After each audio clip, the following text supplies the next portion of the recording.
Do many of you know this book called The Country and the City? Has anybody read it? I was asked to ask you. No? I think there are a few people who are nodding their heads. So that's great. Just other people will touch a little bit about Raymond Williams, but Raymond Williams was actually a professor, scholar who taught at Cambridge, but he also came from this border country that he mentioned between Wales and England, and wrote many different books on a variety of different subjects, from technology to communication. But this book, The Country and the City, remains his sort of really his best known book, which was published in 1973. And as you saw in the video, which you can see on YouTube, and I recommend it, it's a really wonderful, it's a kind of period piece. It's very comforting to sort of sit there, you know, and watch a film like that. Is that he, of course, dealt with this relationship between the city and the country. And I don't know how many of you were there in this room at lunchtime when Chris Lee gave a presentation about his studio from last year. But obviously, this kind of theme of how we now deal with whatever is this phenomenon called the country, which in many ways is defined very differently in different countries, in different places. It is an issue that really merits serious scholarship and serious focus. Over the last few years, there have been a number of studios that have somehow touched on this. Last year, we had the studio that was in Basel with Jacques Herzog and Pierre Demeron that was dealing with this idea of the Swiss landscape and the whole expansion of the Basel territory into the kind of the Swiss country and the suburbs and so on and so forth, and the whole concept of the stopping of that process and so on. And then, of course, we've had the China experiment with the urbanization of the countryside that Chris's studio dealt with.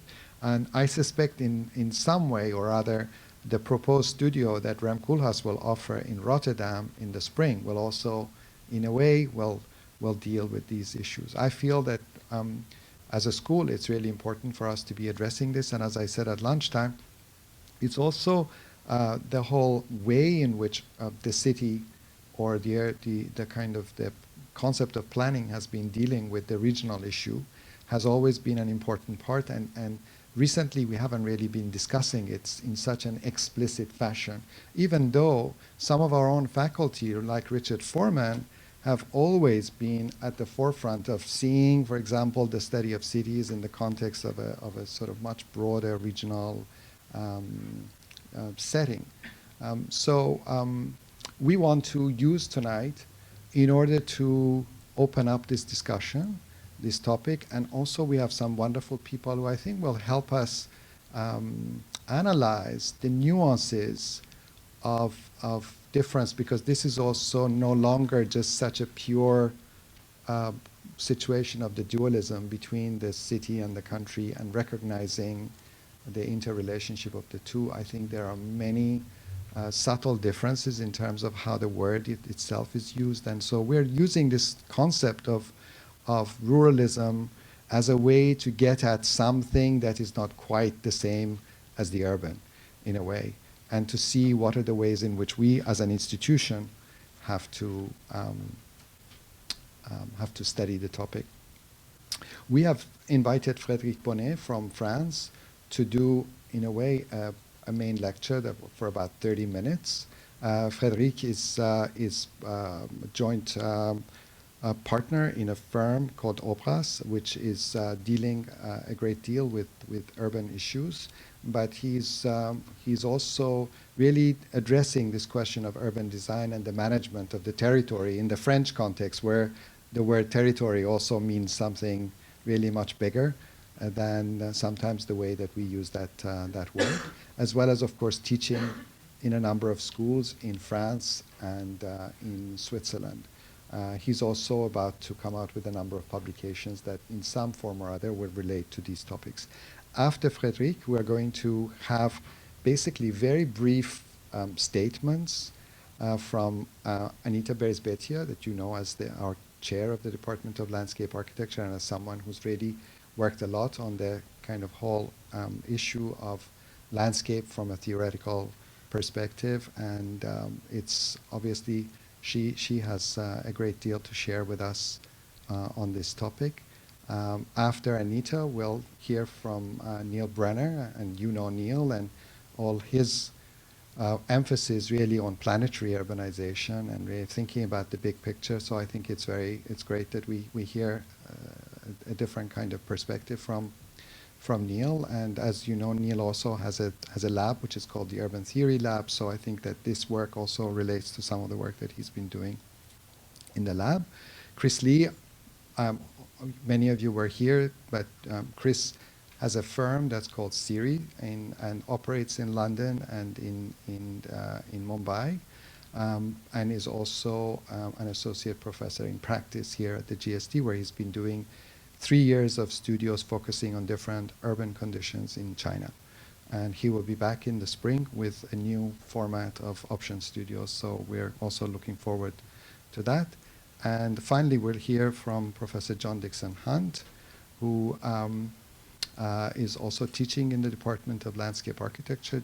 John is really one of the foremost thinkers coming from a background in English, entering the arena of landscape. He is a former chair of the Department of Landscape Architecture at University of Pennsylvania, but is also extremely knowledgeable on the literary dimension of landscape, and I think also specifically in relation to, let's say, the historic condition of texts like the one of Raymond Williams. I'm sure he will also have some very exciting and interesting thoughts to share with us. So that will be the sequence. So without any further delay, would you please welcome Frédéric, who will start with his presentation.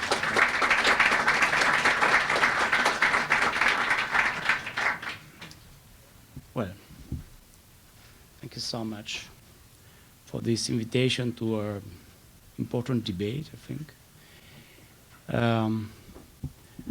I call this short lecture Latent Value or Values or Hidden Values. You will discover why.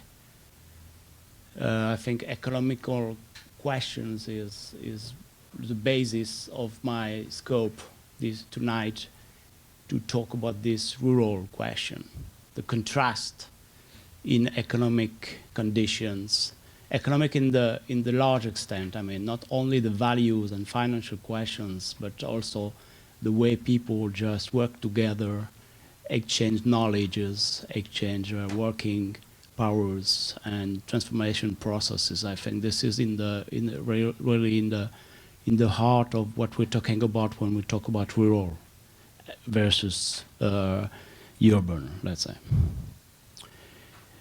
It's just, of course, the architects probably. I'm very glad that to be asked to talk about this ruralism, even if the ism is not.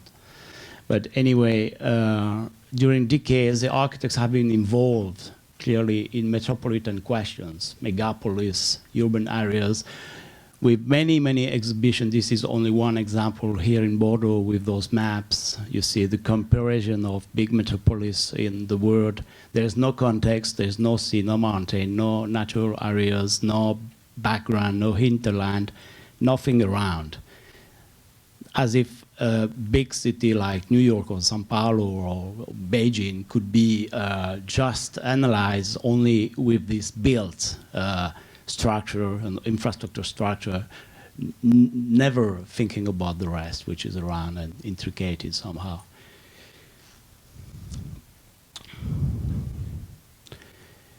So of course this ism, we were talking just before about context. I think that of course there is something I was wondering when I came here about the ism, which is a kind of danger, because I'm among the teachers who think that we are now far away from these kind of doctrines who tried to define definitive statements about the reality we as architects were talking about. I think the numerous of context. This morning we had this lecture, very interesting lecture about China, which showed how far can be the context and how different can be the attitude and the process modes we may put in action when we start to design or to think about the development of the territory. So this, I just wanted to mention that, for example, I will talk about France, not about China, over countries as well, but basically focused in Europe, the context that I know better. Just wanted to mention the fact that there is a deep relationship between economic resources and what we call urban areas. It means the influence areas where people are working to the city every morning. For example, they go to take their car, take the train and go to the city working, even if they live in a landscape which looks like being countryside, like with fields and forest and something like that. So you have the colored areas are the urban areas, which means that in the white, we don't have wilderness. It's not like the United States. In France, everything is occupied, inhabited. Europe is very tight and very full of people everywhere. But anyway, in the white areas, there are people living with very different conditions. As you can see, this is the income on the left, on the right, sorry. Income, average income. That fits more or less. That matches. And if we talk about European context, it also means that what we call rural is a place where you can live with 1,000 euros with the same quality of life, more or less, as what you would have with 5,000, 5 times more, in Paris, for example, or in Lyon. So but it doesn't mean that you are poorer. It only means that the global context you're living in allows you to live with much less money. So the question of value, financial value, the difference between financial value is not exactly meaning the level of wealth in terms of quality of life and lifestyles, which means that there might be specific processes that allow this low cost, let's say, lifestyle with different processes that I will comment afterwards. I just add this, if we talk about more Eastern Europe, where people may earn several millions dollars a month or a day, perhaps, with resources that they pick from rural countries. And those people who are, let's say, working with rural resources are exactly the one who can afford the 50 millions flat in Manhattan, for example. That's exactly the kind of contrast we have we think worldwide between the poorest areas and then the global financial flows anyway. So country size is well, I just put the text in case somebody wants afterwards. I'm not going to comment the text, but first about the idea of, I want to focus on the idea of, which is more about planning, about the conception we may have about the complementarity between territories, between the metropolitan areas and the rural areas, and the fact that they have common resources. And by the way, perhaps nowadays, I think this rural debate has something to do with the ecological challenges we are facing now, because the cities are facing a deep ecological crisis, and they will face a deep ecological crisis in the following years.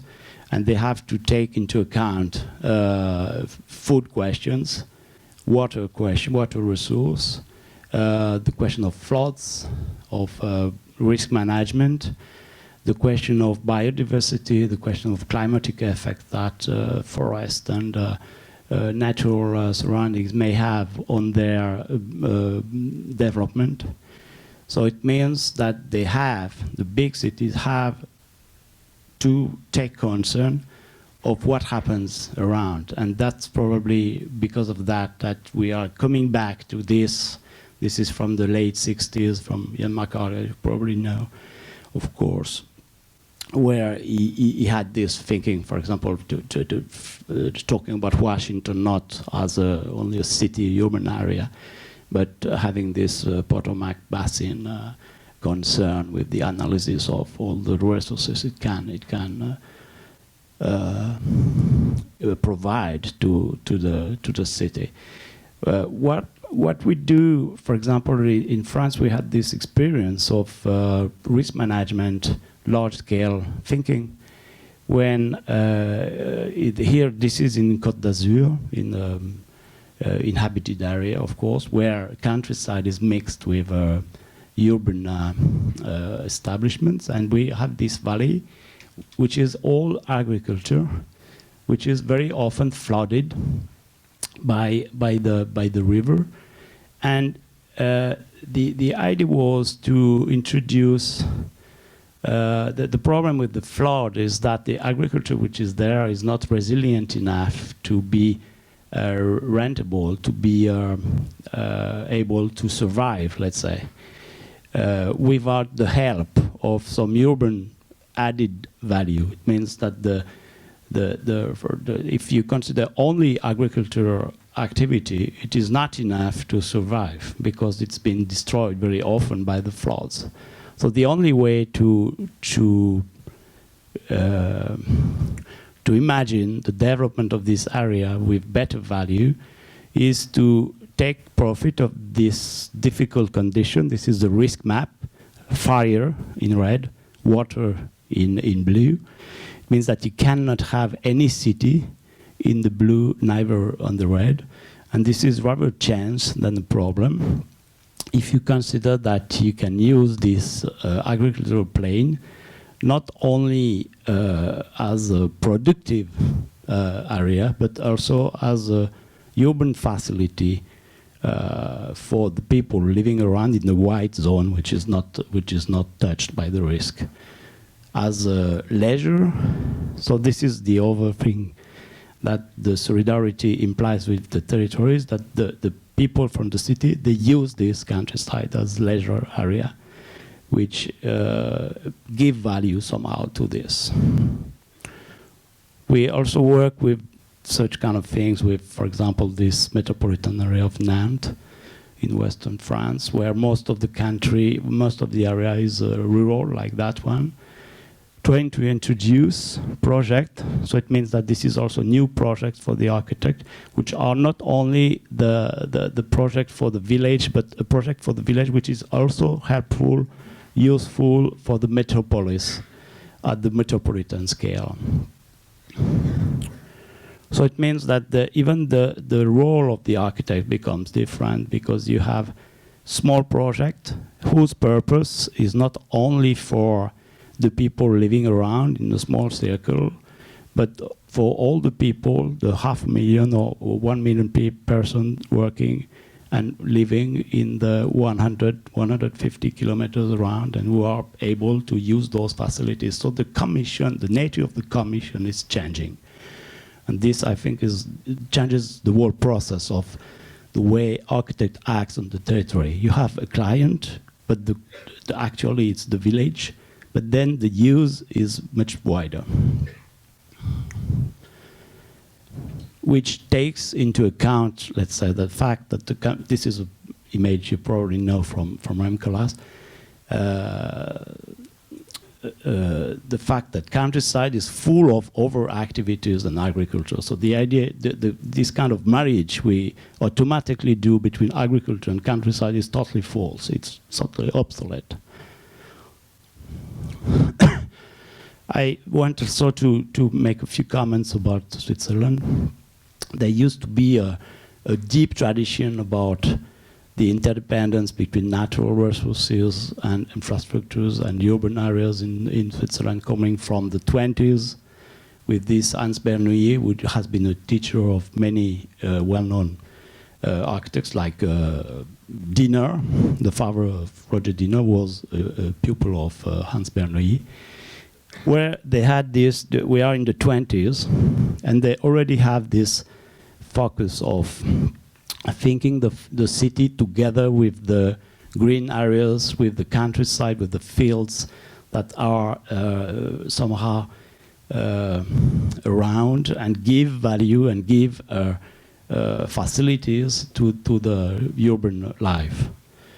This tradition has been developed a lot, even if it is full of paradox, like in this famous article André Corbeau, the geographer, did about in the magazine Le Visiteur, which was made by Sébastien Marot, that you probably know, about this Swiss as hyper-city, a mix between countryside and city, so intricated that finally it works like a huge metropolis, with those phone books of two main cities, Geneva and Zurich, who are very urban, and you can see the covers are fields, which is kind of strange imagination. And the fact that Swiss is precisely a paradoxal example, very contemporary, where the idea of landscape is very present everywhere, where indeed most of the land is held and controlled by things who are not urban or not, let's say, who are agriculture, or, and at the same time is totally integrated in the most dynamic economical zone in Europe, with a lot of flows. Something that you were talking about, this work of ETH Basel studio. The interesting thing is that probably their work contributed, their work who really focused on the interdependence of the territories and the way this balance is very fragile somehow. Probably contributed to the new law that they just voted 2 years ago about the fact that peri-urbanism has to stop somehow. Just, let's say, trying to imagine that every part of the territory, from the most empty to the most active, from the center of Zurich station, for example, very active, to the top of the mountain, is totally solidar as the part of a body. If something disappears, everything collapses somehow. So, but of course this depends on the kind of very sophisticated balance, which is also financial in Switzerland. This is very important. And this begins, for example, in France. Now I'm working with the government about that. They put a new idea of the contract between territories, that metropolitan areas like Lyon, for example, in Paris, would pay for certain facilities to rural areas, would somehow give them services because of water, because of nature, because of food, or because of leisure. So this idea of contract, which is not exactly the same as having the tax collected by the state and then the repartition, which is something very abstract, which is the idea of the, let's say, the traditional republican idea that the wealth is gathered and then there is a repartition of wealth everywhere. But the idea is that you take contracts, which means that you assume somehow the fact that the countryside around you or near you is giving you some services. Of course, in Switzerland, the mobility question is very important. In Switzerland, this works because the mobility system is extremely urban and metropolitan. It's like to take the metro in the middle of nowhere. And this is the unique condition why this system is working like that. And this is very important to mention. Mobility is strategic. And this is the main problem in rural question, how to imagine the mobility for the future. Here, just a parenthesis, I wanted to mention the fact that in Charte d'Athènes, which has been criticized so recently, so strongly, there was this idea clearly explained on the first and fourth and second and third chapter. I don't want to promote the Charte d'Athènes just now, but anyway, that's been 80 years ago, and it was clearly talking about this interdependence and solidarity between territories, between hinterland and cities. The second focus is, shortly, I try to be short, sorry, is the fact that there is a mutual inventive condition about building, about the way to build between countryside, let's say, and cities. This invention is due to a very different way of working together. You know the carpenter is your neighbor, and this changes everything. And what I want to mention is not a kind of traditional, nostalgic idea of craftsmanship, but the very interesting idea about hybridation. Hybridation between, as many Swiss architects do, but in other cities as well, in other countries as well, hybridation between local resources and, let's say, metropolitan know-hows. This man, John Caminada, an architect from Grigioni, the mountain in Switzerland, he works with the local carpenters, with local sawers, sawmills. You know, let's say each tree is cutting and using in the building, but he also works with Dion Concept, which is one of the most urban, sophisticated engineer in Switzerland, working on big infrastructures in cities like Zurich and so on. Exactly a kind of engineer that could be in Boston doing stuff, probably, yeah. So exactly, I mean, he's worldwide, metropolitan, global engineer, high level of knowledge, nothing to do with the tradition, and he works together with this architect, and they provide new solutions. Let's say both of them working together provide new constructive solutions. Most of the experimentation, recent experimentation about eco-efficient buildings, let's say, have been held in such context, with new materials, with kind of alternative way of mixing this kind of high-level engineering coming from the cities and the traditional craftsmanship or people working with other kind of sources like earth, wood, and so on. Even here, the young architects in France, the most awarded architect, is precisely in the rural context last year. He won 3 of the major prizes, and he is just working in villages, which is also in this experimental focus. Myself, when we also can do reverse, when we had to do this urban design in the center of a city of 200,000 inhabitants, we began, before designing, we began to survey like 50 kilometers around in the countryside, all the resources available. And it was a aware choice, no? And we gathered 25 companies, building companies, some of them urban, some of them rural, in this perimeter, and we did the project with those people. It was public commission, so it was a kind of trick to do that. But we tried to, for us it wasn't a question of being ecologically efficient or let's say to shorten the journey of materials just to lower energy. It wasn't because of that. It was more just an experiment just to say, okay, we have a region. In this region, there are certain know-hows. We're going to do the project with those know-hows, just to know what happens. And most of the companies who are working, small companies, they are in the countryside, by the way. They're like, of course, the quarries, but also the, let's say, glass factories or steel factories exactly settled in the middle of the coast, let's say.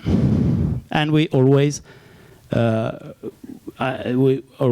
try to maintain in our activity that's a commission like that, which is very simple, something so modest that it disappears in the landscape, a square for a village, and maintaining at the same time big urban project that we do in Paris or whatever.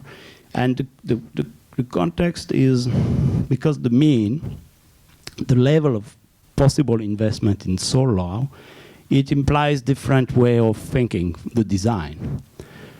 For example, in many plans or urban design we made for villages, we tried to do no infrastructure, just to find the exact place where you can develop new housing, new facilities without creating a street. Not because we don't like streets, but because there's such a lack of money in those areas that the process has to be different. The process really has to be different. And what I guess is that this, let's say, creative context where you don't have money, so you have to do a lot with almost nothing, then it can help also in more urban contexts to be more sober and to find new solutions and new options. Then the third, so the interaction, it means that the experience you have in poorer, rural, countryside settlements gives you tools to react, to give feedback to the most sophisticated, let's say, metropolitan context. Then last, on the cultural level, I wanted to make a few comments about this relationship, very intricate relationship there is between countryside or landscape, low, dense situations and more urban situations. Metropolitan architect like Alvar Aalto, which has been building all over, even in Boston, in Cambridge, sorry. He began to do the very rustic houses, inspired clearly from the countryside surrounding he was born in. He was born in a small village in northern Finland. So that's one of his projects that he hid during years. This is made after his death. During his life, he was totally he was hiding this production. That before his Viipuri library, everything he did was hidden. Then it appeared again after, because of historians. And the Villa Mairea, which is always presented, which has been long presented during years and years, as a villa in the middle of the forest. Villa Mairea is part of an estate which was the heart of an industrial company, with the house of the grandfather, the house of a kind of estate which it was established in the middle of the countryside as a park, as a kind of romantic park.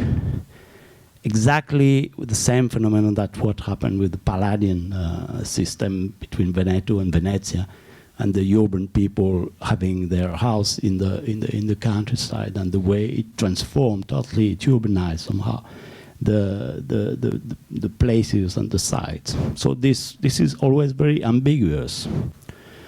By the way, Aalto has always been ambiguous. We were talking just before the talk about this word nature, which is somehow very Aalto had a very strong influence of many architects about the idea that the object in the middle of the landscape. And you can see here, this is from an article of the magazine Pta, and this is just after the building, the Senatsalo town hall was made in the early 50s. And the branch here of the tree is held by in the square you have a hand. This is a cut, this is totally false, this is fake, just for the picture. Or this, like in Viipurin library, when in the 25, when he made the picture for the press, he had that this is Arne Ervi, one of the most famous architects that was assistant in Aalto's office there, and he was just with the branch, a young student. Just and then the photograph took the picture with the frame, so that the building was in the middle of the forest somehow. So this it's been analyzed. That was totally voluntary. That was a kind of marketing, incredible marketing made by Aalto and his colleagues about this idea of Finnish architecture and nature, totally lost in nature, which was half based on, of course, actual knowledge of this natural surrounding that the Finns have, but also something which was voluntarily broadcasted all over the world, which has created a kind of typology used by so many people of the building in in a countryside context. Same as for ambiguity. Yes, I think it's okay. In Portugal, the main Portuguese architects, which are very urban, let's say, like Álvaro Siza, Souto de Moura, and so on, they were very inspired by work made in the late 50s, early 60s by modern architects as well. We were making a survey of countryside architecture, which is Arquitectura Popular in Portugal, Portuguese popular architecture, a book in several volumes. You have the traditional farm in the countryside and the project by Souto de Moura. Souto de Moura, traditional rural architecture survey made by modern architects. They were bred with Le Corbusier and so on when they did that. Fernando Távora was one of them. And Souto de Moura, traditional architecture, and Álvaro Siza together with Távora here. So there was a deep intrication between the idea of typologies coming from countryside and the way they were used in urban context, or more exactly not transferred straight from their context, but let's say hybridized somehow, transformed. Which is going on in, for example, when they made this dam in southern Portugal, they made a competition. So there was a mixture between European Union paying the studies with a lot of money because of the dam, the rural context, very, very rural before the dam, and the fact that they made a competition on the national level in Portugal, where the two young architects who won were former collaborators of Souto de Moura and Távora, and they made this building with the local quarry, exactly the same what I was saying, local quarry in a very poor conditions, together with the engineers they were working with when they were working in Távora's office and Caesar's office and Souto de Moura's office. So that was exactly this, also mixture between some resources picked around with the people living around and some people brought from another context, and that make a kind of hybrid intermediate architecture, which after give feedback to other situation. That's a kind of permanent creation. When Frampton made the book, the article about modern regionalism, he didn't mention this book made in just in the 30s about Ticino. It was a book made by a Bernese urban architect living in Ticino, which was then totally rural. It was far before Bota and so on. It was in the 30s, and explaining the relationship between modern references coming from Bern and Germany, basically, and modern architects coming from the cities, from Berlin, from München, from Zurich, from Bern, experimenting a new situation in this totally rural area, which was very poor, by the way, just before the war. It was totally empty of people, apart from some spots with some people coming from Zurich.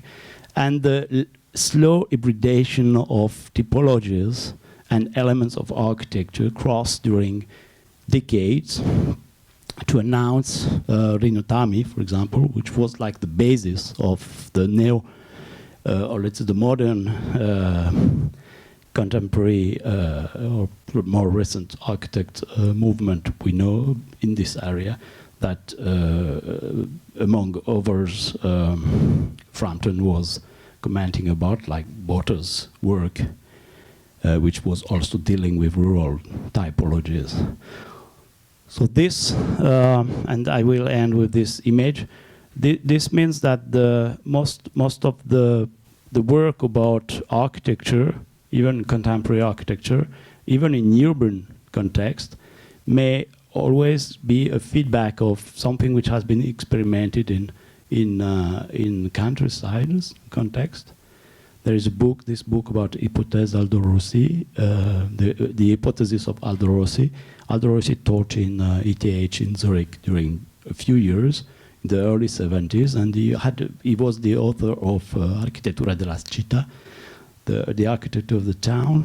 But at the same time, he had deep influences on people like Herzog de Meuron, which were in his lessons, or indirectly to Quintus Miller, which was the pupil of Fabio Reinhardt, the assistant of Rossi, who are urban architects, by the way, but we had, and then we were pushed forward by Rossi, but who did their first experiment in rural context, and who still are. And there is this kind of ambiguity and permanent circulation of ideas, typologies, and atmospheres, and Stimmung, as Miller says, between those different contexts. I think this, and I will end with this, this idea of rural can be taken also for architectural design as a source, not of inspiration, because it is more complex, but as part of the cycle that goes through bigger cities to smaller villages and so on, mixing and merging more exactly the boundaries, who shouldn't be so straight, even in our architecture practice, between those contexts who finally are more linked than they seem to be.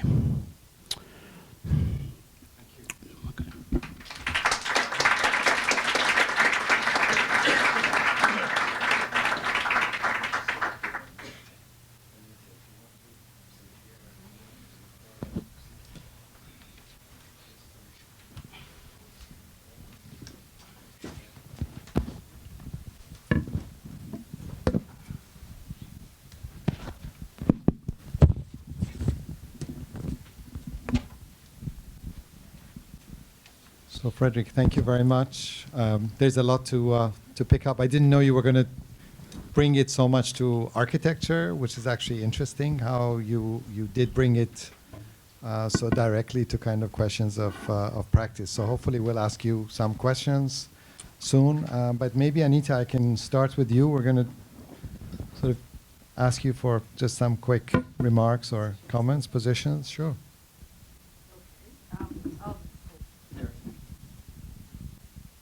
I think it's on. It's on, yes. So I will begin by actually contextualizing a little bit of Raymond Williams'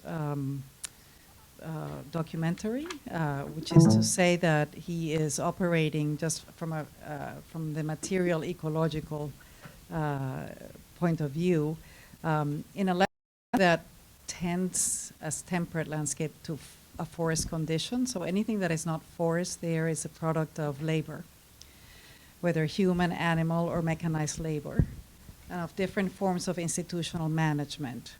In other words, implied in everything that he's saying, there's a hierarchy of social and economic classes. And Williams, as you saw, also identifies very precisely the moment when the reception of the countryside as an image in a postcard became divested from this knowledge of the countryside as a product of labor. That is, labor of individuals that made their livelihood there. And it seems that from there on, the tendency has been to obscure what he calls a mutually constitutive relationship between city and country, or center and periphery, or metropolis and hinterland, and instead to focus on them as separate identities whose characteristics appear as consequences of some intrinsic attributes. So we tend to really try to understand what is the intrinsic nature of the rural or the country as opposed to the city. So my position is that it is fundamental that this relationship between city and country remain complex and contradictory. And this is something that needs to be constructed, and it needs to be constructed by us, by imagining new forms of landscape and architecture in the context of a more complex interplay between social, economic, ecologic and urban systems. So instead of focusing on the intrinsic attributes of either the country or the city, we should be thinking about the countryside as a thickened milieu, where its productive aspects are but only one dimension of many. A countryside that is inhabited, sponsored, managed by many institutions and stakeholders that have vested interest in all of its different aspects. This would include a thick substrate of diverse economies that make it socially viable, and it would ideally enable social mobility in the same way that cities do. Another position is that the question of the relationship between city and country needs to be turned around and asked, what can the country give to the city other than the products of labor and commodities? And in this sense, many of them can be listed, and Frédéric has already listed some of them: thermal control, dissipation of flood risks, mitigation of the effects of heat islands produced in adjacent urban areas, absorption of anthropogenic chemicals produced by the city. The mitigation of unknown risks is something that is emerging as a new service, let's say, that the countryside can provide. Unknown risks when unexpected conditions arise, such as massive migrations or the displacement of people in earthquakes and things like that. And of course, tourism has been mentioned, the mitigation of genetic erosion. The point of this is that all of these things can be monetized.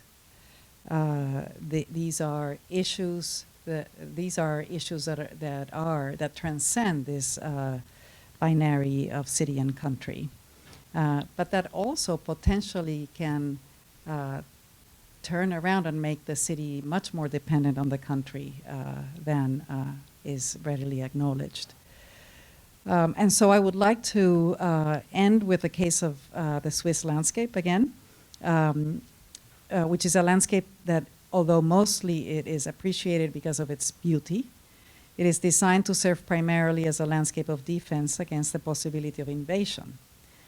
And as John McPhee vividly portrayed is in his 1983 book, La Place de la Concorde Suisse, the Swiss landscape has been coiffed, this is his word, at almost every altitude, producing what is arguably the most beautiful, developed landscape in the world. McPhee tells us that there is scarcely a scene in Switzerland that would not sell a calendar and at the same time be ready to erupt in fire to repel an invasion. In the Swiss landscape, every cow pasture accommodates helicopter landings and other military activities. Every quaint bridge, tunnel, road is rigged with hidden explosives. Picturesque landforms hide bunkers underneath.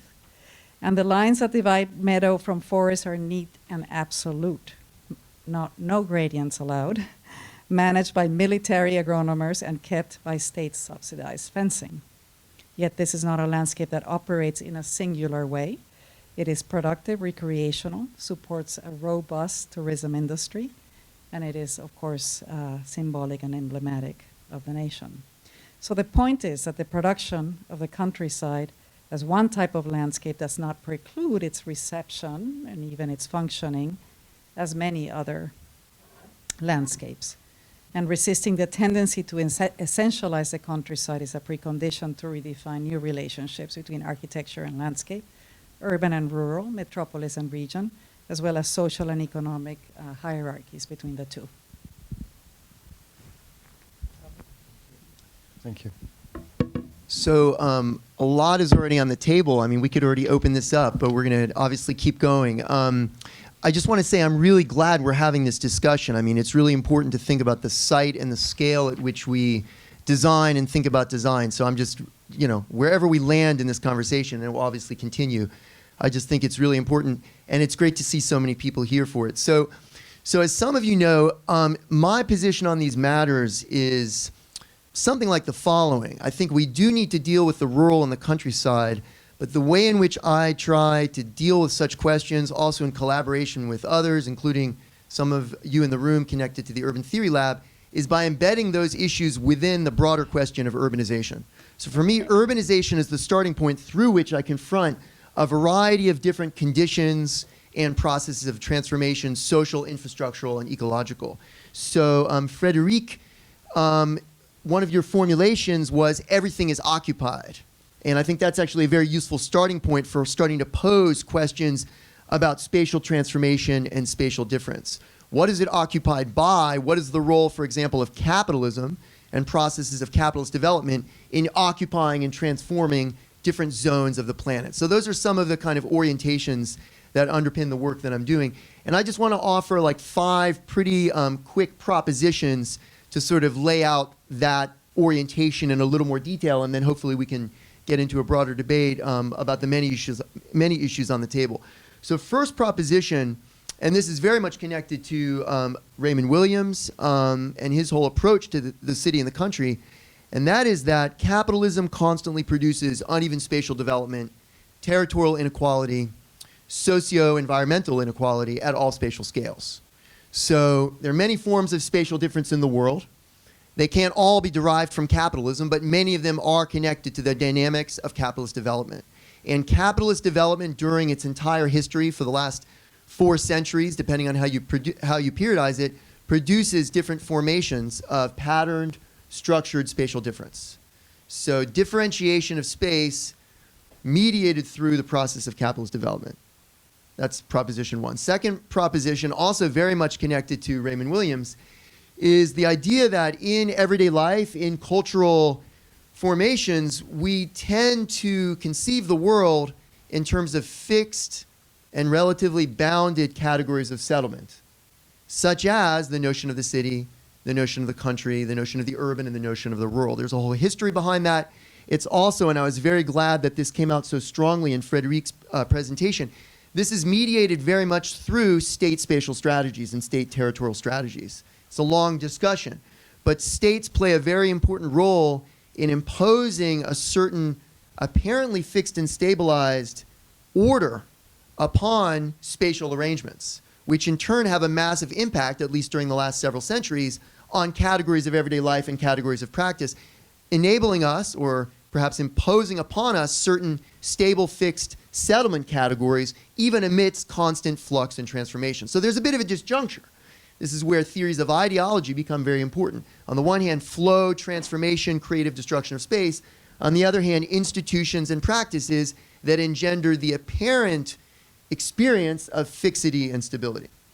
So that's 2. 3 is, and again, these are kind of big propositions. We got to debate them, but I want to argue that contemporary global social, political, economic, environmental transformations are radically destabilizing inherited categories and typologies of settlement space.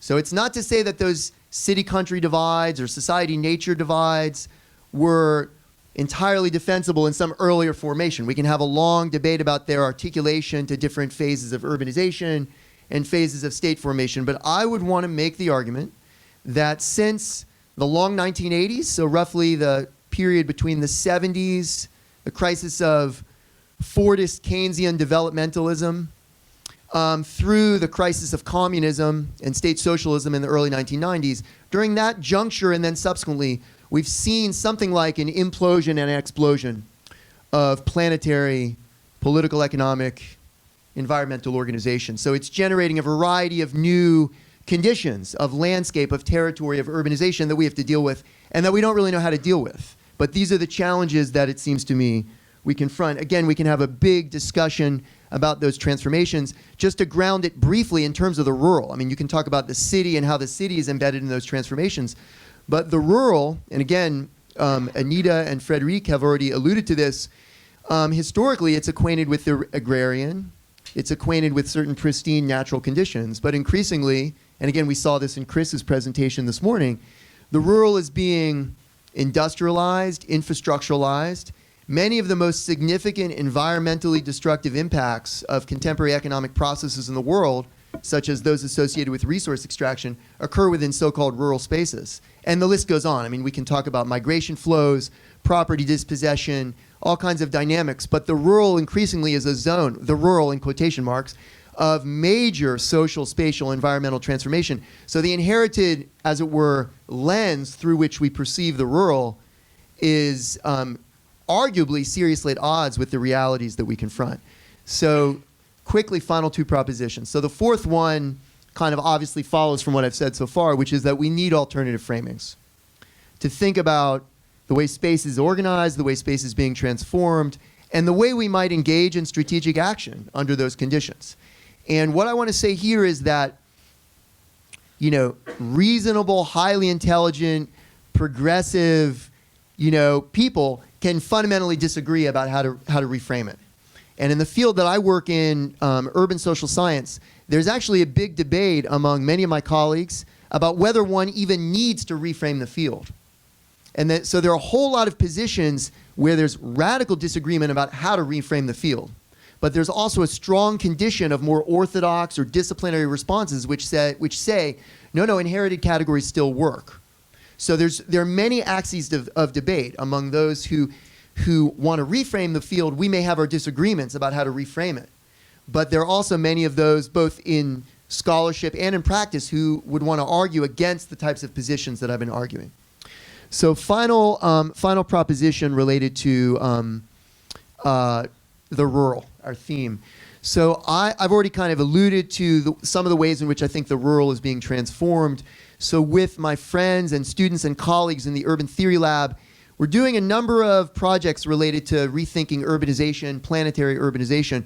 But a big part of our work is to study the rural, the hinterland, the wilderness, the supposedly empty places on the map.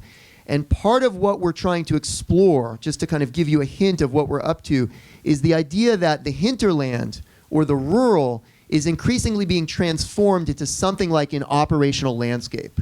So different economic sectors, industrial agriculture, industrial resource extraction, industrial logistics, are connected to major landscape transformations at a whole range of spatial scales. They take different patterns in different regions of the world, whether it's Europe or China, Latin America, etc. But if you start with sectors like agriculture, extraction, logistics, to choose a few, and look at their impacts through the process of industrialization on the landscape, very quickly, those supposedly empty spots on the map that are the outside or the rural or the hinterland or the non-urban, very rapidly they fill up with land use intensification, new kinds of infrastructures of logistics and extraction, and a whole range of environmental and social impacts, which render them not the same as big cities, but it certainly sets those processes of transformation in those zones in a complex relationship to what we used to call the city-country divide. So maybe I'll stop there. Chris? Yes. I may have used some of my slides.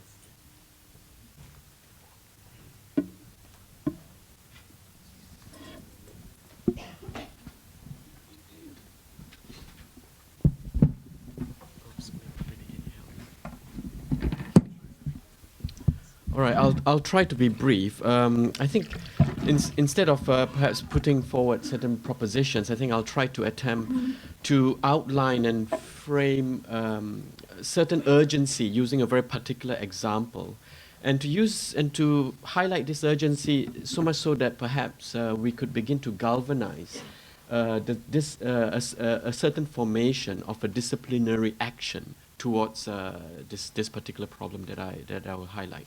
The example is China. So I would first try to resist the tendency to overgeneralize the question of ruralism, I think as Neil has already said, and outline here briefly the status of the rural in China today, in a sense neither to support nor to condemn its present manifestation. So rural China today is facing a set of challenges that are peculiar to itself.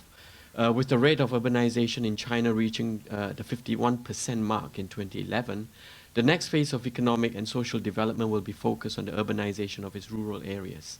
Last year, Li Keqiang announced that the state's urbanization target of 70%, which will affect 300 million people by 2025, will not come from the expansion of large cities, but will come from the growth of rural towns and small cities throughout China. At present, this form of urbanization can be divided to 3 categories. This is the first one. The redevelopment of villages stranded in the city into higher density developments. Second, the destruction of villages to make way for urban developments at the edges of the city. And third, and the most recent one, is the wholesale demolition, amalgamation, and rebuilding of villages into new agriculture towns. Of course, one striking feature of the landscape of the countryside in China is that unlike its Northern American counterpart, where vast farmland is dotted by small farmhouses every 1 or 2 miles, is that in China, the rural landscape is fragmented with blotches of dense villages. This is the result of the collectivization after the Communist Revolution of 1949, where farmland are owned by collectives and urban land is owned by the state. And of course, after China's economic liberalization in the early 80s, with urbanization as its key economic driver, the migration from rural to urban was the largest the world has ever seen, 340 million net migration from rural to urban in the last 30 years. The direction of migration, of course, is towards the coastal city of China.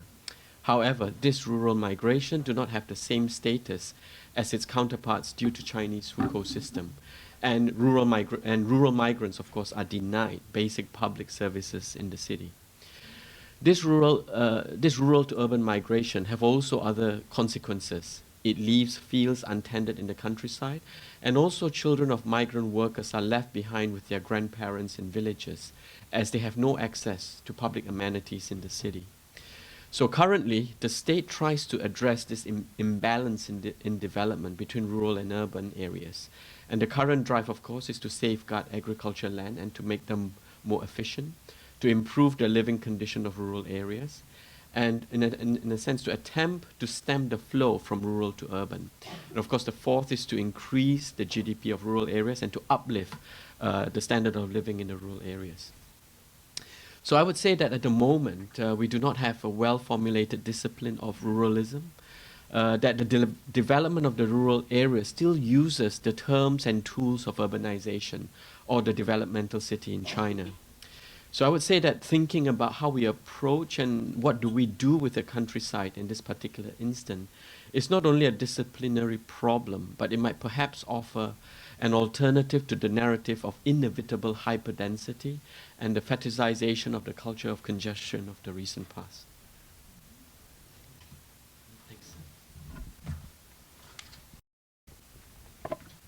Yeah, I come to this as a historian, not a designer, and as someone, as Mohsen said, trained in literature. So I'm interested in 2 things.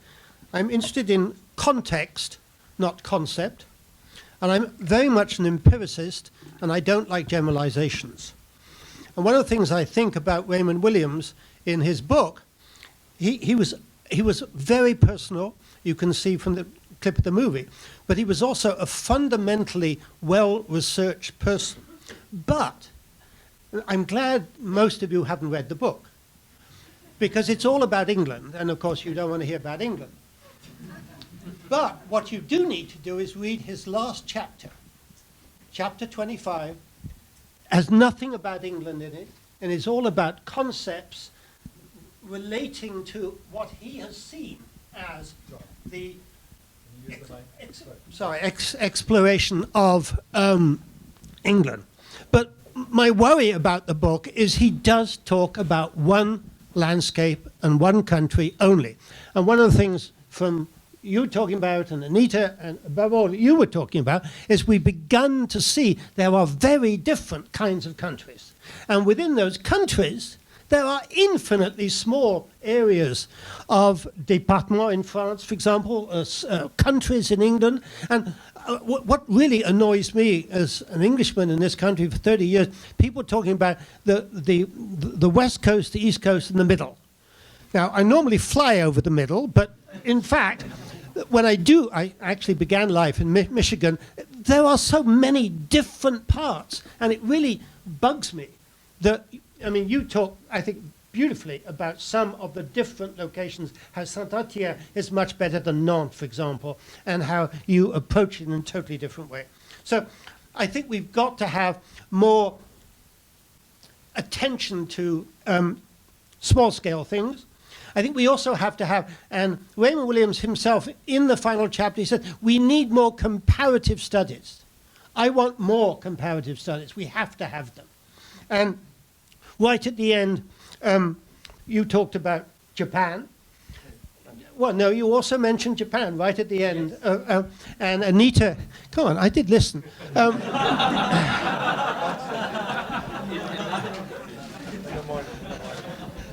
And Anita talked about Northeastern America. I mean, we have to have these comparisons. And I mean, I was saying before we started, I get very annoyed with my students who use the word nature, which somebody did today, and we're not talking who it was.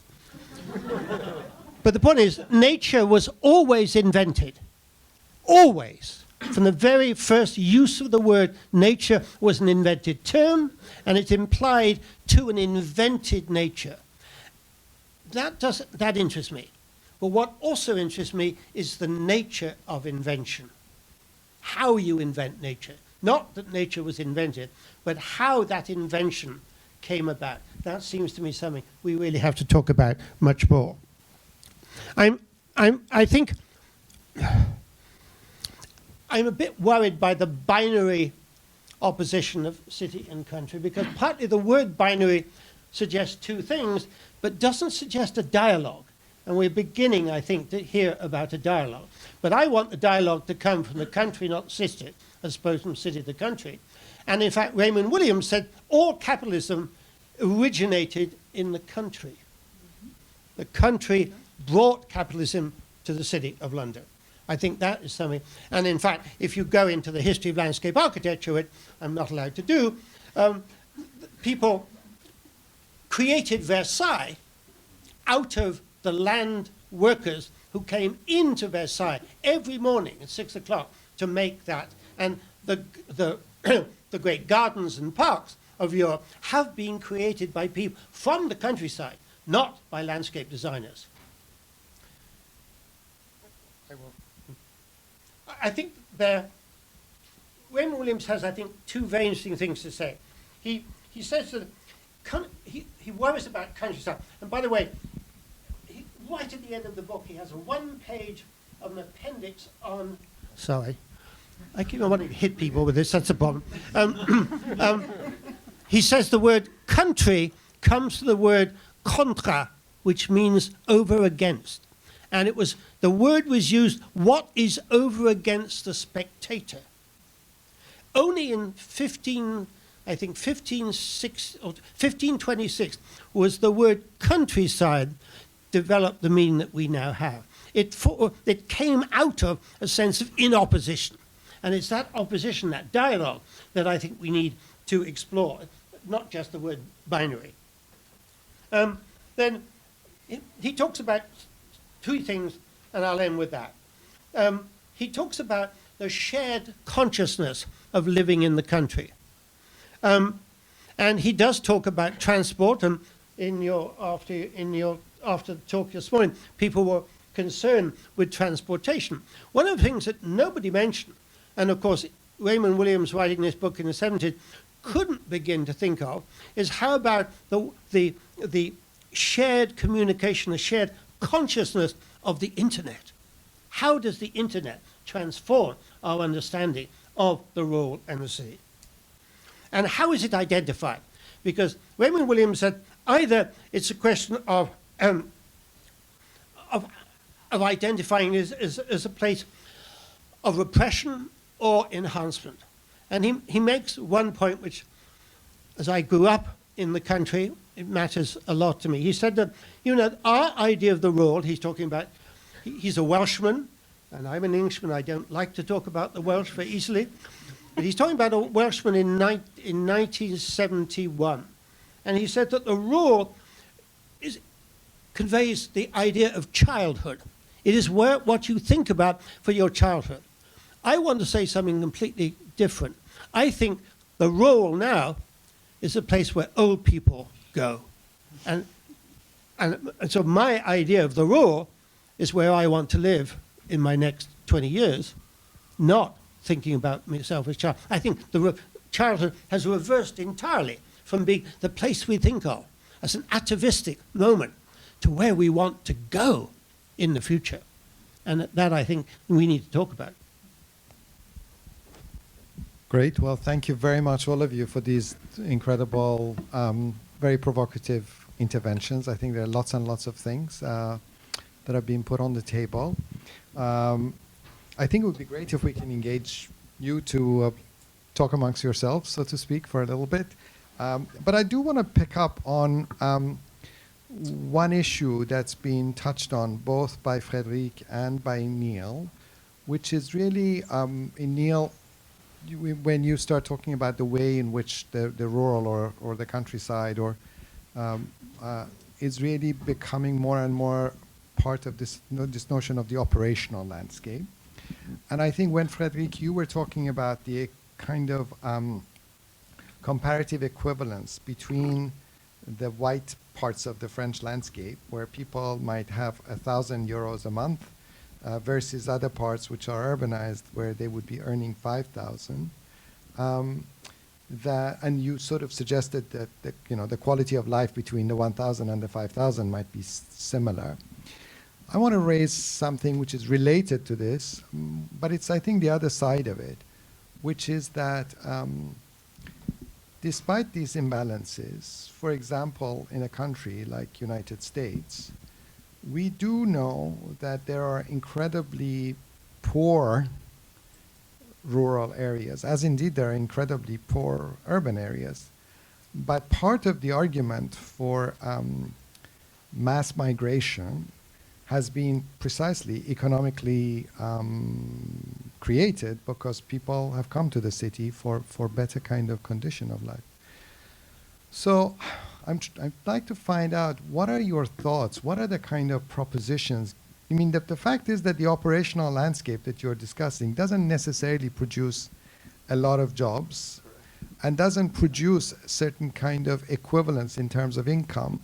So we face a situation where in the school, for example, we're doing a lot on urbanization, mass urbanization, and so on and so forth, because it's precisely dealing with this inequity. It's dealing with this poverty condition of people moving. So what would be some of your thoughts about the way in which actually we can have a different form of operational landscape that produces more equivalence, more democracy, probably a better sense of what life could be? Because I think a lot of our discussions ultimately have to do with some aspect of this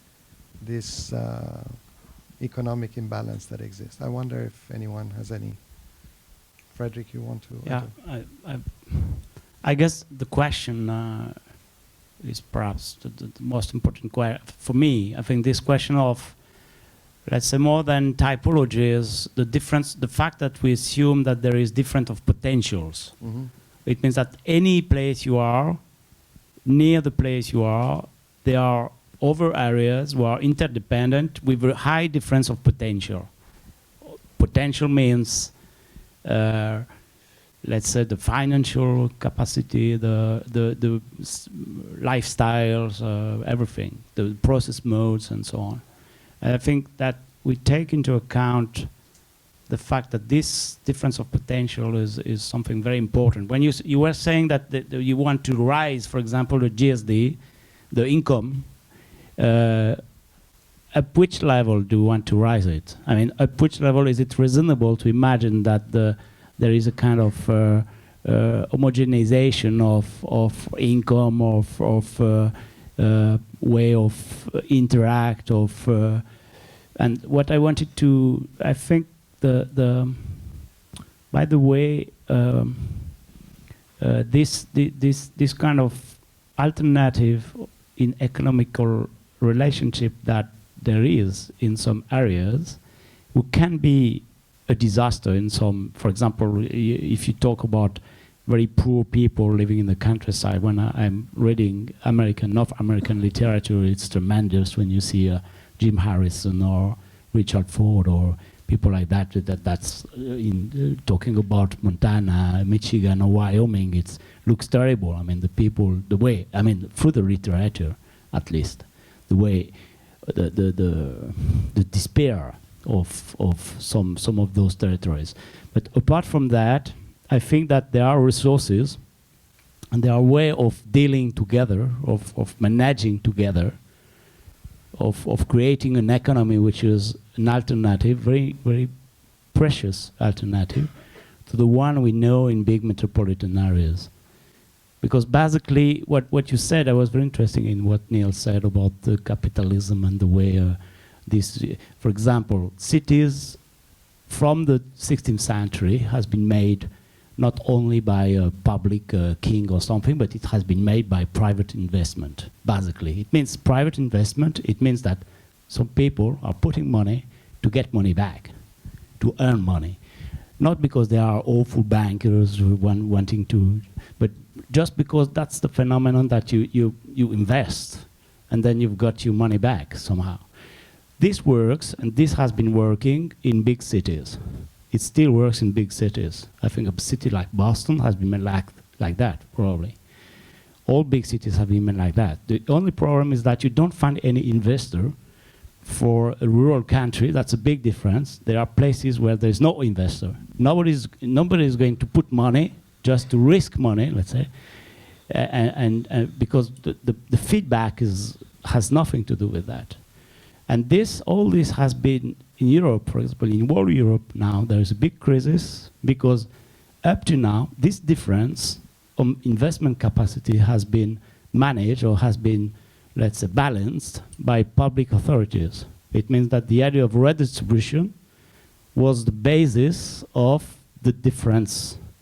So all the poorer, not poorer, but that's the territories where there were no investors, had the capacity of getting money back from the state, basically, the kind of Republican, let's say, but all Europe, it worked like that. And now that the process is changing because the ideology, liberal ideology, is totally changing the reference, and the fact that finally the state is giving money is bad thing. That's the moral, let's say, underground statement, which is behind the Greece, everything what happens, it's the same in Finland, in France. But I'm waiting for you to tell me what the solution is. And I think the solution is precisely in the resources who already exist, and you have to rely on what I was trying to show, for example, in the Saint-Étienne example. That's kind of militant attitude to say that if a city is doing something, it is doing something together with the territory which is around, and that the money which is put in this city has to take profit somehow, has to, and I think the responsibility of the architect is also, when I was talking about these differences of potential, the differences of means and financial potentials in the region where you are working in, trying to pick every resource that you can activate in a project, just to give value to what you're, not only to what you're doing, but to through what you are doing, try to give value to other places around. And I think this is, I'm sorry, my English is not so, but anyway, I hope that you understand what I mean. That this is a very complex contextualization, which is not only talking about landscape, which is not only talking about the context as the neighbor, urban frame, urban fabric, architectural features, or whatever, the idea of the context that we normally have architect, but the idea of the context of the economical potential relationship that you can establish or re-establish or create in the territory you are acting, and giving value simply to, I think that this is very important task for the architect. I'm very involved with that. Because that's the only way, that's the only way to, the redistribution of money has to be made otherwise that it used to be. So we have to be creative with that. Let's see what Neil thinks. So a huge, I'll just go ahead and say it, problématique. So now we've said it, so huge problématique. Number one. And a couple of cuts into it, which actually follow directly from what Frédéric just said. So first of all, an historical contextual reference. from Western Europe after World War II, a project of economic development which is based on spatial redistribution.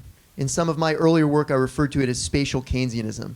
So the idea is that not only if you have social inequality, but if you have spatial inequality, both of those conditions at a national scale in that particular moment are economically dysfunctional. So if you have, as it were, rural areas that don't have a lot of jobs or infrastructure, that's viewed as an economic problem. So a massive program, it takes different forms in different parts of Europe. There's a different form in Italy, France, Germany, etc. But different forms of regional policy, infrastructure investment, and financial subsidy to promote basically industrialization and territorial development precisely in the non-urban areas. And this emerges roughly in the 1950s, and it continues even through the kind of global economic crises of the 70s. So it's a project of kind of égalité dans l'espace, so equality in space. The Germans have their own word for it, but basically different formulations of that project, which is not just a normative project, it's basically a macroeconomic plan. So industrialize and urbanize the rural. So fast forward 30 or 40 years. And again, I'm in a certain way covering the same terrain that Frédéric just covered via a slightly different vocabulary. You have neoliberalization, so the turn towards market-based approaches to territorial development, a normative abandonment of the idea of territorial equality, and coupled with that, and this I think is very important to the broader discussion we're having today, kind of explosive expansion of urban agglomerations around the world in ways that hinge upon global hinterlands. So global agriculture, global resource extraction, global logistics systems, which effectively accelerate the enclosure and depopulation of the hinterland. So what I'm suggesting is a kind of double-edged planetary urbanization project based on neoliberalism on the one hand, and based on a kind of project of promoting mega urban agglomerations as the solution to the planet's problems around the world, which in turn hinge upon a relatively enclosed and depopulated hinterland. So pretty disturbing in terms of if you're committed to a vision of kind of planetary justice. And I think Mohsen's question goes to the heart of the matter, because if you're interested in questions about justice and equality on a planetary scale, many of the zones upon which big megacities depend are relatively depopulated. They're relatively depopulated. And in fact, so this is now a lead exactly for you, Chris. In a certain way, this connects us back to, if I may, to Chris's lunchtime presentation. Yeah, but the problem with Chris's lunchtime presentation in this regard, I know actually Anita wants to say something, is that Chris's homeowners were essentially, as he was describing them, were grandparents and the grandchildren, because the wage earners were not there. They were in the city, and so the countryside was actually not the place of any kind of income production. They were basically sending things via, the internet or something to some local bank somewhere. So it was actually a kind of an idea of just housing people as opposed to really, that's not what I understand by urbanization. So that type of urbanization has some fundamental flaws in the sense that it's for a particular sector of society and it's actually not income producing. But anyway, Chris and Anita. Yeah, maybe picking on from what Neil and Frédéric is already saying, and as you rightly say, so what do people therefore do, right? What jobs do they do?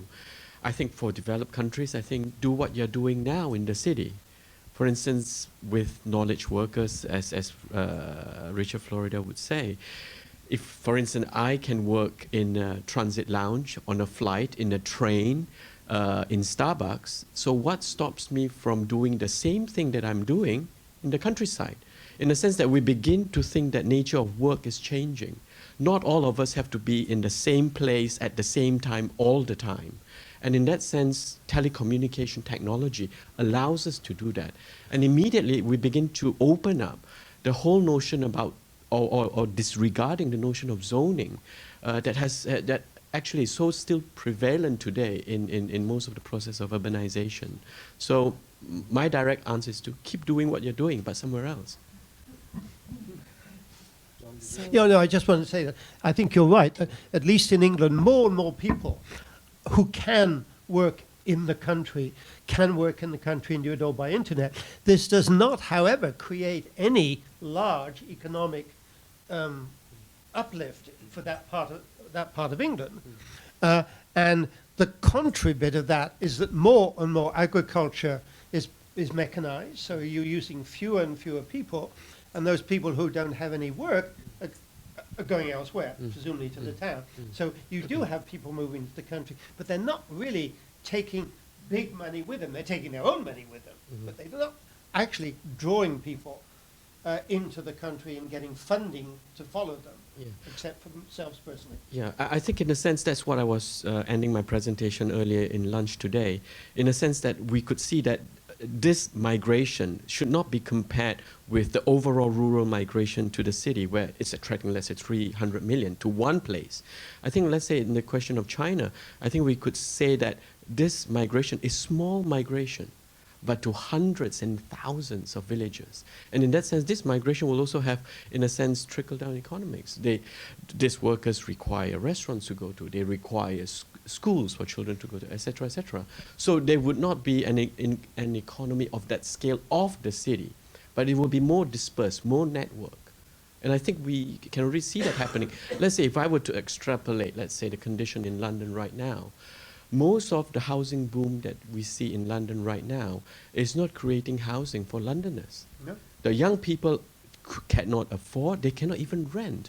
And it doesn't take the leap of imagination to say that, why don't just move out, right? We could continue to do the things that we're doing instead of in the city. But they're actually not moving to the country. They're moving to other cities. So they're Yes. moving from London to Manchester to Newcastle Birmingham. to a lot of these places where the the kind of price of property is cheaper, That's true, but the income level is kind of Yeah. more or less similar. Anita, sorry. But I think in a way, on the one hand, saying that the internet allows us to work in the countryside anywhere is an easy way out.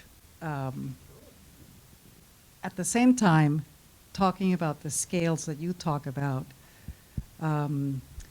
it's not helpful either, but also we know that there are many institutions that bring back the scale that resist the scale that you're talking about.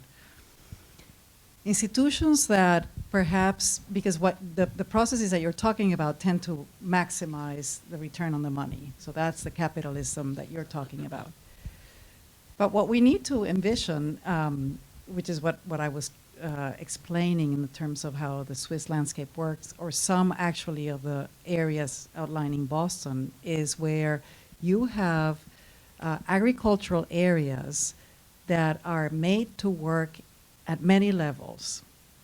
So food security is an issue, and agricultural areas will come back near cities because of food securities. But if those agricultural areas are also used for flood or climate mitigation, they're also used for tourism, they're also used for historic preservation. In other words, if they are made, if many other kinds of pressures are acting upon those agricultural areas, then that's the project that we need to find, is to find the pressures and then to invent the institutions that will support that.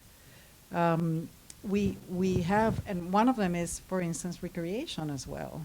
I mean, and England has a very well-developed recreation system where private property can be used publicly, as I understand it, through a system of pathways, which you don't have here. Right here, private property, if you walk on somebody's private property, the gun comes out, right? So those are more finer grain networks of resistance to this maximization of capital that could support a new form of countryside.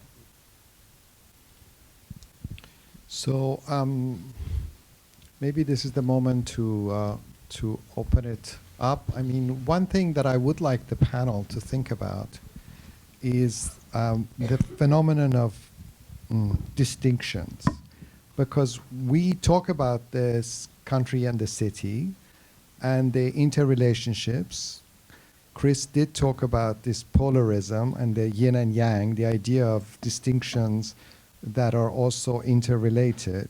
But I suspect part of John's desire to move to the country, as many, many people feel, I think, in the UK, is precisely that it also produces or proposes I mean, there's partly a nostalgia, but partly that it's different, that it's a different lifestyle. And so the concept of what is different about this place, this thing, how it could remain different, but at the same time be sustainable, is something that I think would be interesting to try and touch on this question of how can one sustain difference. Because I think one of the sort of, I think Anita and Frédéric, you're talking about different ways in which there could be these relationalities. While, John Caminada, that he showed, the Swiss architect, he's built 18 or 19 or something like that buildings in one village, one architect. He is the architect of the village. It's like the architect of the state. He's the architect of Doven, whatever, the village that he has. So that's a very particular kind of situation in terms of how you preserve. It's actually is a little bit of fundamentalism in a way. So that thing has interesting benefits, but it also gets scary after a while. So I think I would love it if you could kind of touch on this question of the sort of the possibilities for distinctions while one recognizes sort of their reality. But maybe we could go there. Let's see if there are any thoughts or comments from you. You seem ready, I think, here. I can tell. Go for it. Well, one of the things that I found most interesting was your comment about metropolitan know-how being united with local resources. And while that's very compelling, I'm coming down from New Hampshire this evening, which isn't too far away, but it doesn't take long to get far from the metropolis of Boston. I'm curious about ways in which other kinds of value can be coming from the countryside and brought to the city, and the ways that relationship cannot be so, where the concentration of power is not so obviously economic and based on the sort of force of population and the power that brings with it.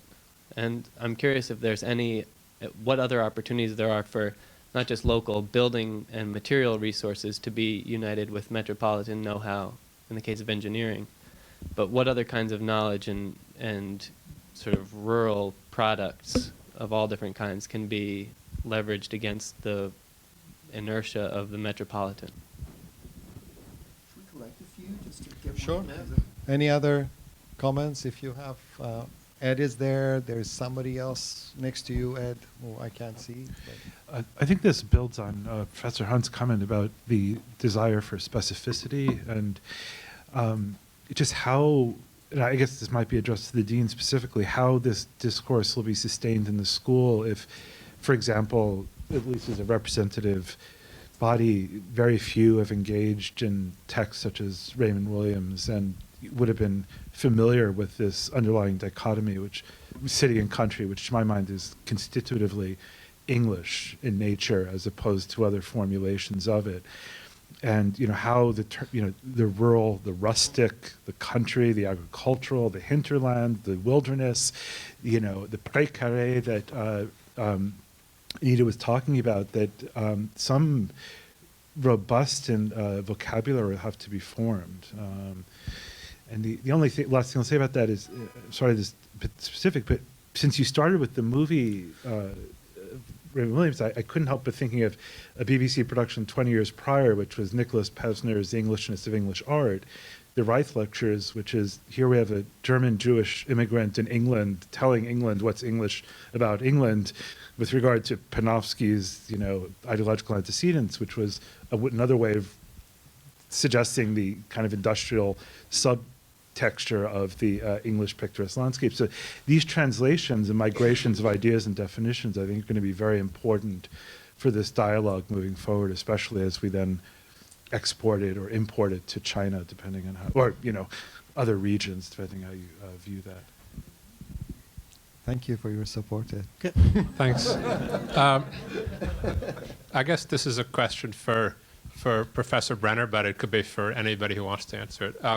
Just thinking about a book like Nature's Metropolis and sort of how, which is obviously a great book, and just how the sort of the city and countryside have actually been tied together by resources and stuff for ever since the 19th century, if not since the Romans. What's different now? Because I do sort of agree with you that there are definitely some differences now that are really interesting and that are important. But still, I think we could be a little more specific, maybe, or we're still trying to figure out really what it is. And I mean, obviously the internet, but I think we can go a lot further than that to try to sort of unpack this kind of thing, and to see it maybe not as like a totally new phenomenon, but just as a changing phenomenon. So is that enough? We have New Hampshire and its relationship to the metropolis of Boston. We have Ed's question about sustaining this kind of argument in terms of its multiple varieties. And then, sorry. Yeah, I mean, respond to Ed's point. Pevsner did a wonderful job in understanding England, which nobody who lives in England properly understands. And I think with all of these ruralisms, the poster outside said ruralisms with an S. Here it's just ruralism, no S. There are many S's. And I think we need to step outside ruralism to see what we're talking about. You need to come from New Hampshire to Boston to look back to New Hampshire. When I lived in Boston for a while, I went to New Hampshire to get away from Boston. You need to have distance, and that distance is absolutely crucial. I mean, intellectually, I don't mean, what it's like to live in the country. Intellectually, conceptually, you need to understand that difference, one of the other. You need the two places. In fact, this afternoon I was in the Houghton, and I must read you, I read John Evelyn in 1667. Microphone. Without the idea of the country, there would never be the court and the city. And I put in my notebook, and vice versa. Without the court and the city, you would never have the country. You've got to have both. Mm-hmm. And you've got to have, I dare say it, you've got to have a purer ruralism and a better urbanism to make that context really work, which I don't think we have, at least in the United States. Sure. So before taking the Cronin question, just a loose thread from the earlier exchange that I wanted to pick up on. Part of the argument that I would make about these questions about the hinterland that we're discussing is that actually what we need is a different form of urbanization in order to confront that hinterland or rural question. So in other words, we can pose that question, and I think we need to have a broader collective discussion about that. But in terms of what I was talking about, what about a form of urbanization that doesn't simply create larger and larger, more and more concentrated, more and more environmentally destructive, and more socially unequal cities? There are different forms of urbanization around the world, but part of the point of the way I'm trying to reframe some of these questions is that, in a way, it's a very Raymond Williams kind of point.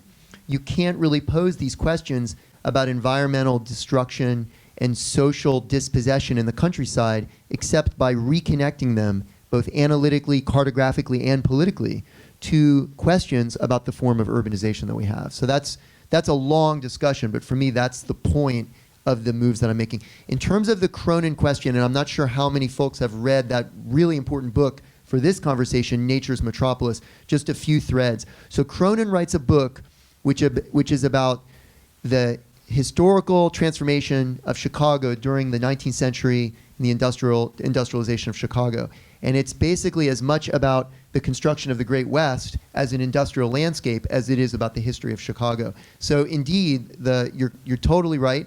This is a kind of moment in the kind of historical geography of the, in my terms, urbanization of the hinterland that I'm trying to elaborate.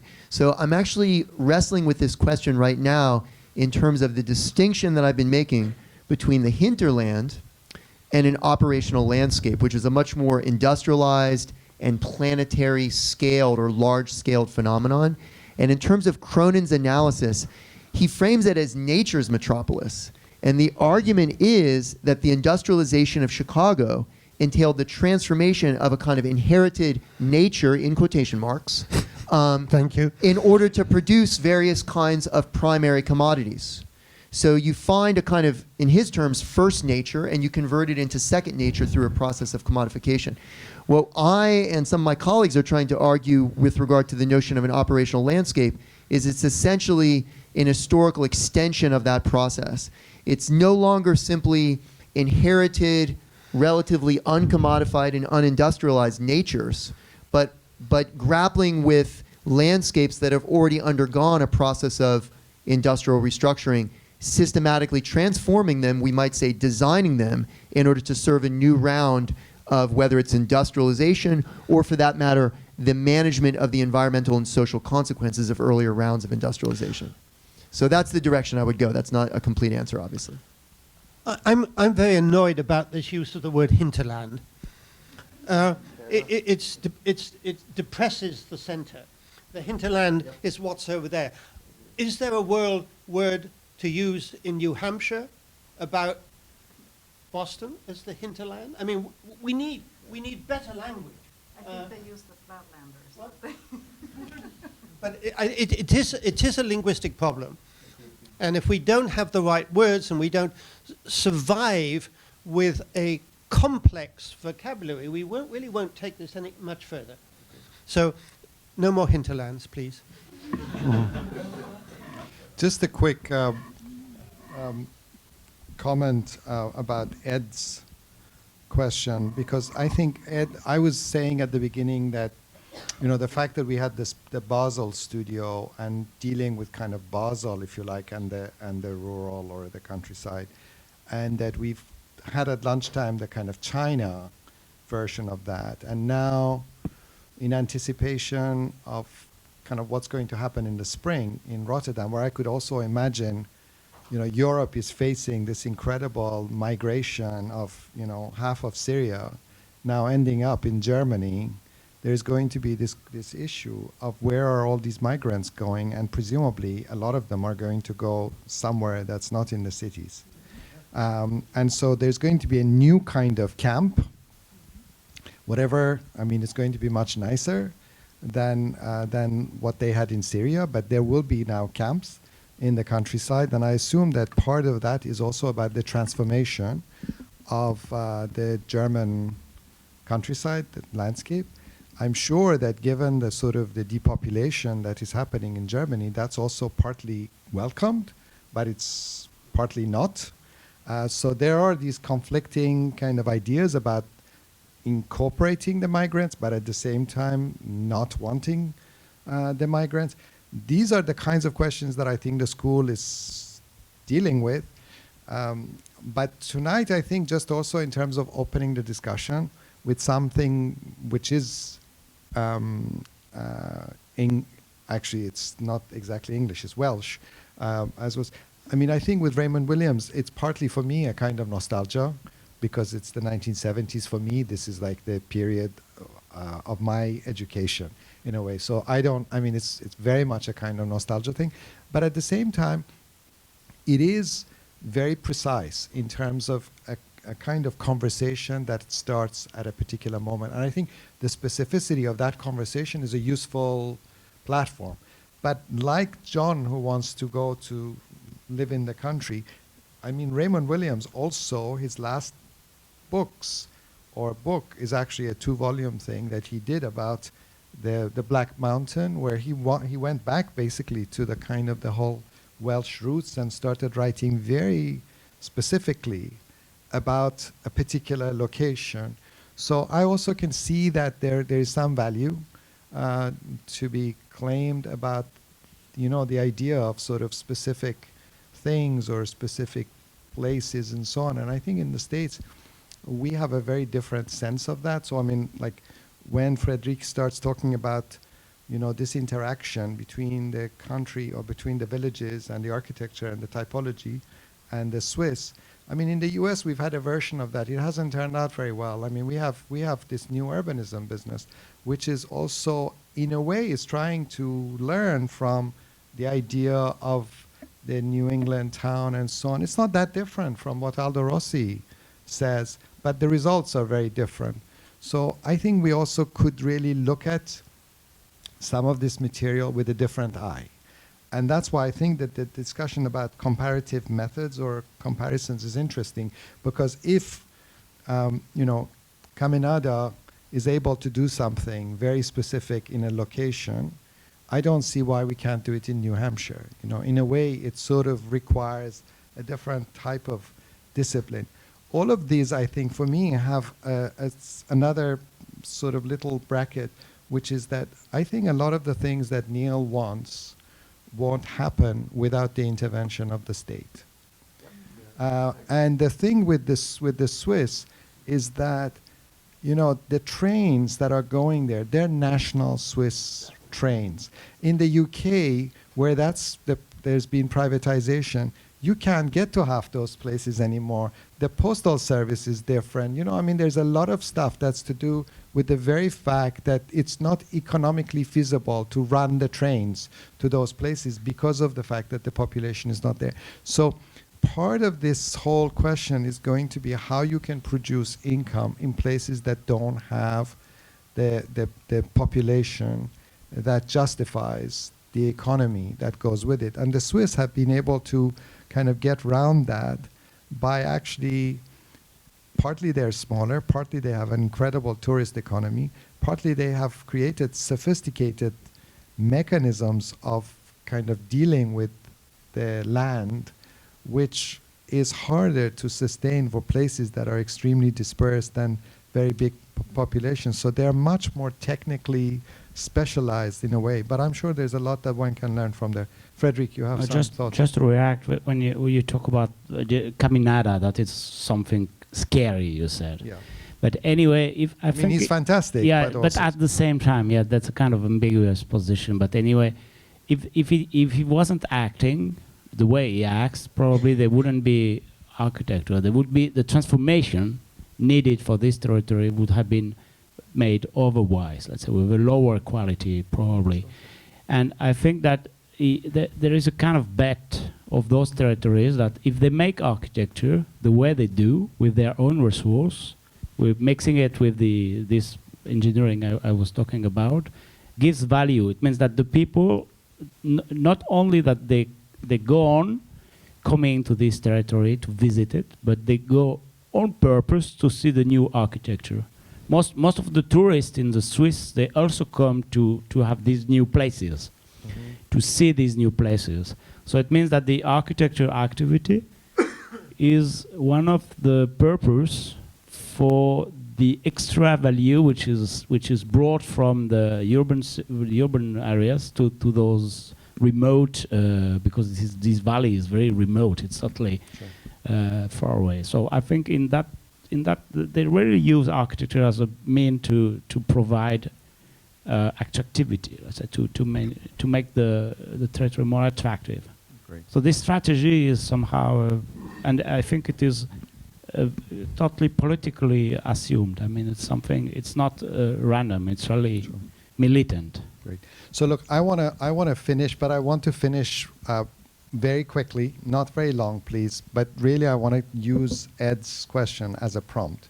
So if the school had to do one thing after this, what would be your recommendation of the one thing we would have to do? Anita, you get to go first. Well, before I do that, and this may be related to that, I did want to say to Neil that the white areas in the map are only white, perhaps for architects and planners. They're certainly never white for landscape architects, or for the people that live in those areas. And perhaps this is the way to begin to think about how to think about the differences. Because we have used the word rural in very loose ways.